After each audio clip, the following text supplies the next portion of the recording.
fellas, it's me again, and this time we are taking a look at the 3 new characters for the 1.4.1 update. 1 common, 1 epic, and 1 legendary. All 3 of which are pretty amazing if you ask me. So let's start first with Katarina. What is she? A wildcard, I think? She's gonna be pretty mobile. Looking really good. Really good. Anyway, she has a shotgun for a weapon. That naturally, as shotguns does more damage the closer you get, and minimal damage the farther you are. But she's really powerful up close, and her ability allows her to deploy a cactus trap. It's a bear trap, and it's a cactus at the same time that catches anyone who walks over it. Doesn't damage them, but roots them for a couple of seconds so they can't move, making them an easy target for you. And you can place a maximum of 4, I believe. Keeping in mind this is still, I mean, at time of recording this is pretty much final, but there could always be some last minute changes that no one tells me about. Next up is the epic OK, a defense character who, look at him. Oh, he's really cute. I love him. Who fires a beam continuously, kind of like Medusa, doesn't need to reload, infinite ammo, this sort of stuff. And the beam applies a debuff that makes your target take more damage from any sources. So it doesn't start off really strong, but the more you sustain your fire, the stronger it gets. And as an ability, it can deploy a zone.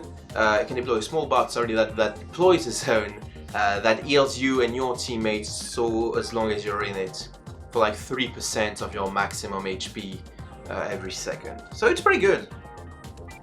And last but not least, the legendary wildcard A.D.S 5.1. A.D.'s nuts! Nailed it. No. I can't. Hey, I'm messing this up. So A.D.S throws. Okay, she's not a melee character. I know. Every time you see a character with a scythe or boxing gloves, you think, hey, it's a melee character. No. Unfortunately, she throws all the scythes at a reasonable pace, and they do a lot of damage as she has 6 ammunition. And her ability allows her to basically contaminate the zone for 5 seconds, and anyone who enters the zone gets infected. And once you're infected, you take basically poison damage until you either die or collect a health back. So it can be really powerful, but that's a rather small zone. It leaves you really vulnerable, because it does kind of clash with the more long-range style of A.D.S, as you will see in the games I am about to play. And while I'm playing those games, one of the things I want to discuss today is the reasons why we make so many characters. Why do you keep making characters, is a question I often get. And there are several reasons for that. First of all, we always want to provide new content, and not just for new users, because new users already have a lot of characters to get attached to, but late users and people have already spent a lot of hours playing the game and pretty much got every other character. These people, I feel, still need to... That's not one of the new characters. I'm gonna switch to... let's start with Katarina. So these people, in my opinion, might get bored, and it's not just my opinion actually, it's the opinion of many people. What are you doing? Yeah, as you can see, I can just burst this guy down. So a lot of people, like, once they have unlocked everything in the game, start to get kind of bored. And that's something that we'd like to avoid in our game. Constantly giving you new characters to play with and try out is really a good way for us to make the game more interesting. It also, that's the second thing, also helps us diversify the meta a little bit. I think I'm gonna kind of get... Sorry, I'm focusing again too. Trying to get someone in my trap. There you go, JB. Okay, he died before I could step in. Oh, there you go, bot. Haha, stupid bot. What an idiot bot. So yeah, making new characters creates new content for people who might otherwise get bored of the game, and also diversifies the meta, which is always more fun and interesting than nerfing specific characters. And I know like a lot of people are complaining about Striker at the moment, but what if instead of completely nerfing Striker to the ground, we applied like a minor nerf and we created a counter or several counters for Striker that made it more interesting? I feel like Katarina there is a really good answer, for instance, to strong offensive characters and strong defensive characters alike, considering a role as a... Oh, what? I didn't get her? Considering a role as a wildcard, she can definitely mean trouble for the enemy team if left unchecked, and she can also redeploy and go assist on defense if like an enemy jet is rushing your bunker down, which always happens to me and never to everyone else, which is really frustrating.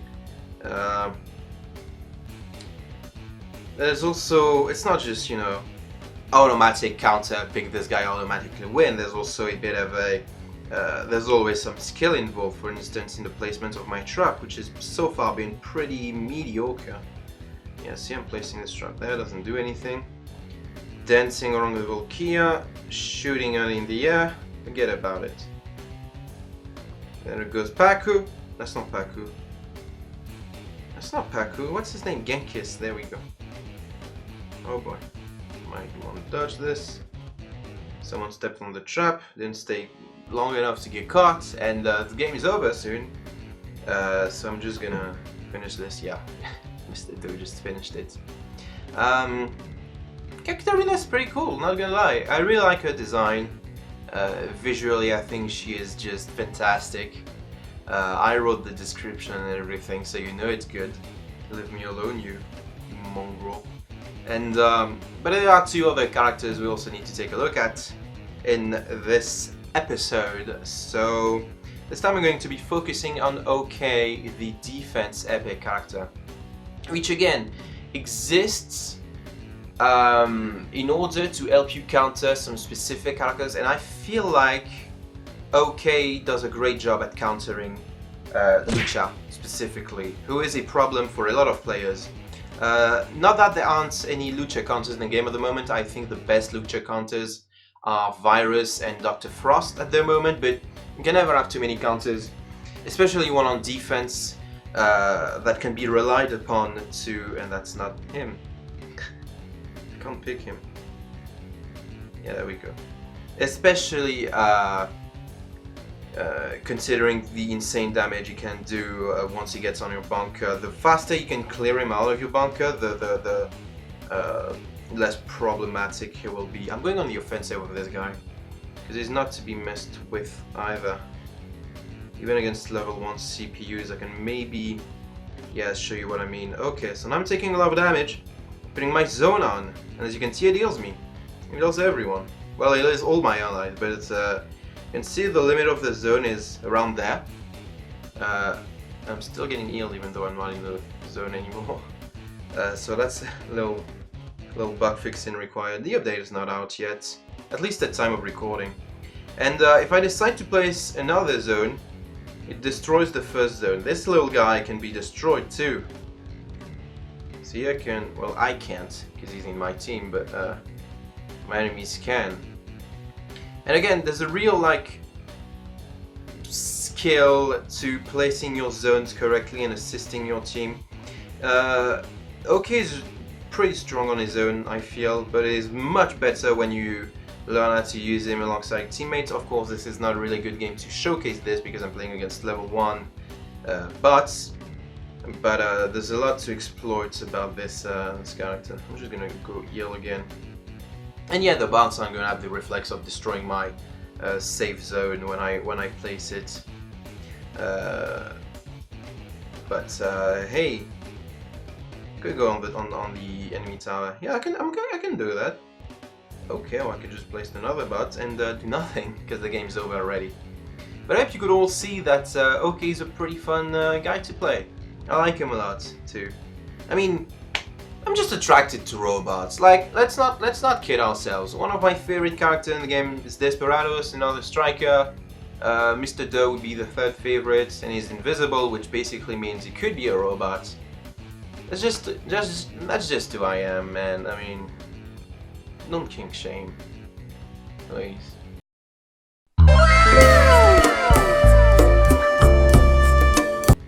And now for the last and most complex character that I've yet to showcase, that would be A.D.S. I'm not making that joke again. And she is really unique in terms of pushing the limits of what we can do with our current tech, which is still pretty basic. Because we don't have like as much money as Riot Games or what's their name, Supercell or Epic Games. So we tried to craft some new cool mechanics with what we have, and so basically you might have noticed that a lot of existing mechanics and the abilities in the game are like pretty close from one another.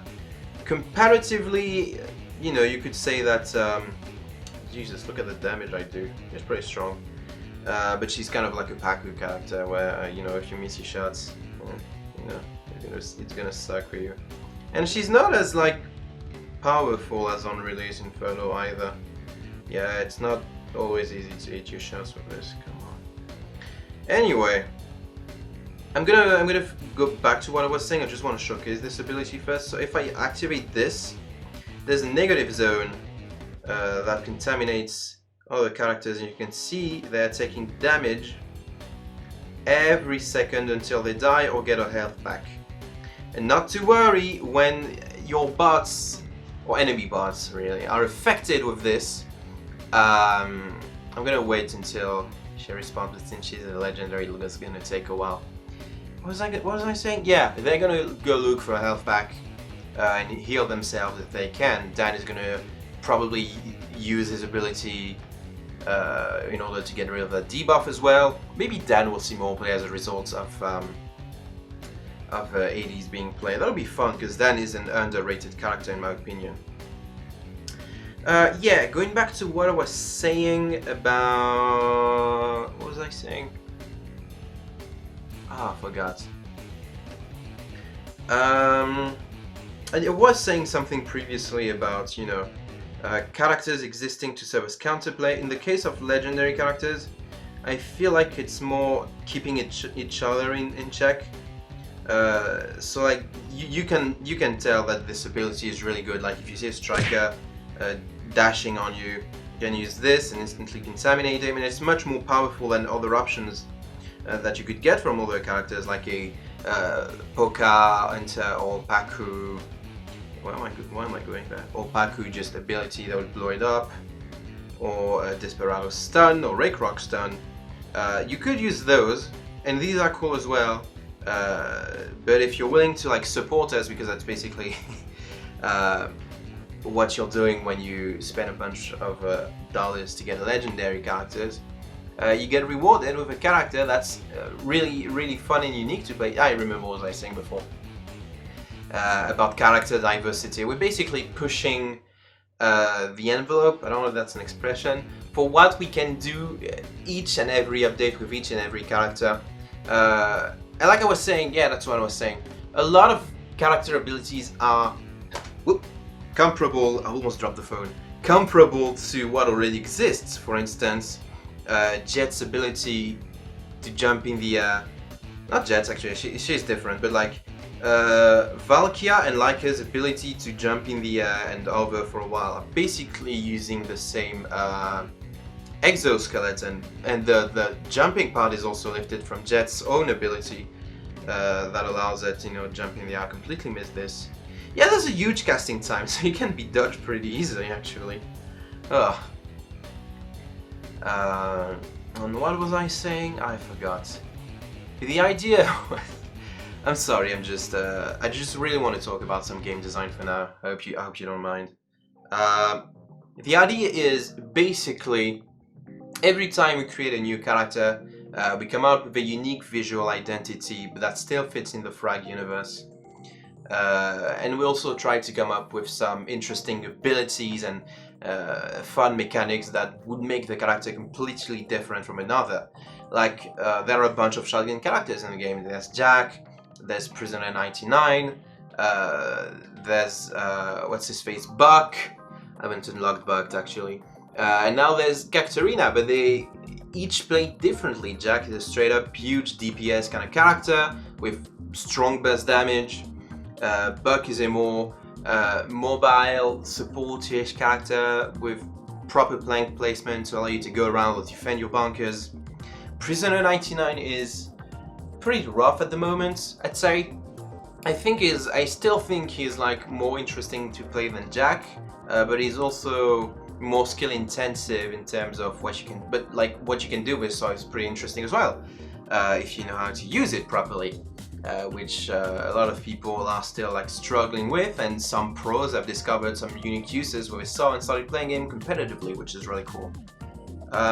So making new characters allows us to continually expand, and rather than rework existing characters, which would be boring for people that got used to them, we get the opportunity to maybe improve on an existing character exoskeleton, or not strictly make a better version of this or that character, but make a different version that's potentially more interesting to play for certain types of players. We're really trying to give like a lot of diversity to characters to justify, you know, creating so many characters, because that's basically the goal of our game. If you can see like which characters will be coming next anytime in the arena. Shut up, pig! In the arena, as you can see here, well, yeah, for something I forgot to mention. Okay, can be unlocked starting from Arena 7, Katarina from Arena 8, and I don't see. Huh. Oh, okay, I guess A.D.S is Arena 5. So my bad.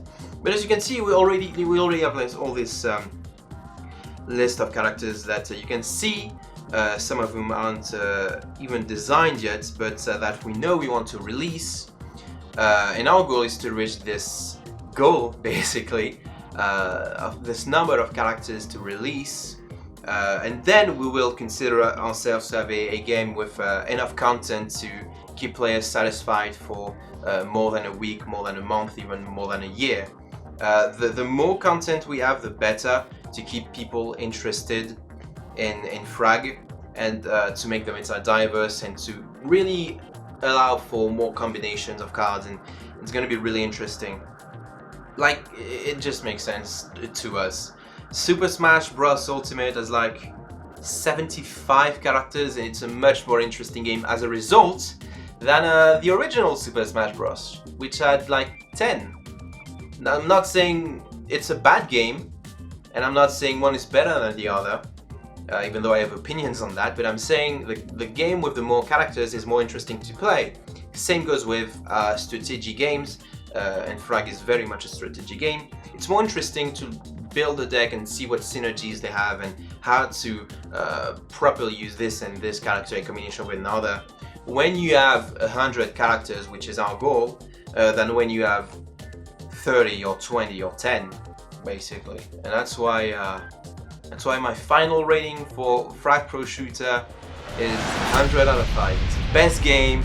It's going to keep being the best game thanks to you guys who support not only us as developers, but me personally through this channel. I'm really tired today.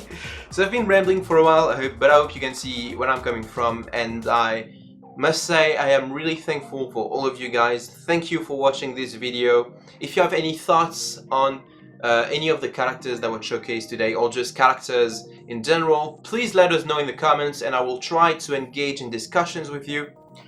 Something I'm also interested in doing is video Q&As, where I take questions from you guys from Twitter mostly, so if you haven't followed the Twitter page, make sure to follow it. And I answer them on video. Maybe I'll do it live, maybe I will pre-record it and post it at a day of my convenience. But yeah, there's a lot coming to Frag. Not only characters though, don't worry, also working on some new features, new maps, new game modes, but characters are basically like bread and butter at the moment, and they're much easier to make than say a whole new map that requires like a lot of new design considerations, especially if a new game mode comes. But don't worry, I hear your demands and your requests, and I take note of them on the official Discord. So if you're on there, join the Discord and talk to me. Might be busy, but I always try to make time for the community. Wow, I've been rambling a lot today. Whew. Thank you guys for watching this video, and I'll see you guys next time. Make sure to like, comment, subscribe, and I'll see you guys next time. I already said that. Bye!